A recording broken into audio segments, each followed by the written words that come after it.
Mr. Hicks, this question I'm particularly interested in knowing your perspective on, being a former police officer, because the events of the last few days, weeks, and many would say years.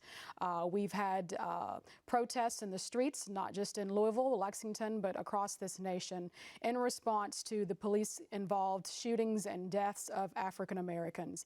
This question from Damian Lewis puts it very simply from Lexington. It says, do you believe there is systemic racism in law enforcement in the United States? And what would your answer be, Mr. Hicks? Ma'am, there is systemic racism in the United States, and I saw it and have felt it and have heard it, but in law enforcement, particularly in law enforcement, yes, ma'am. The same thing.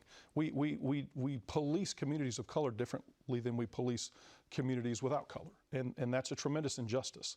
Again, I'm a former police officer. I spent 5 years at the police department, and more importantly than that, I was certified by the state of Kentucky to be a field training officer, the very first person a police officer gets in the car with when they graduate from the academy. And so I'm not just speaking from a position of a little bit of credibility here, I'm speaking from a position of responsibility, because this is a profession I was in. This is something I cared deeply about. This is something I helped train people to do.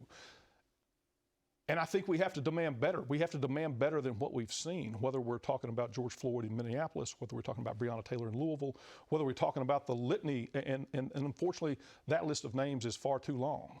And this has been going on for a long time. And so we have to have some accountability. We have to get back to these community policing principles.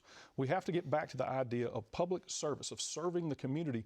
And where that trust has been broken, where we've broken the community's trust in our policing, in our police leadership, we've got to find a way to restore it. And the only way to restore it is with accountability.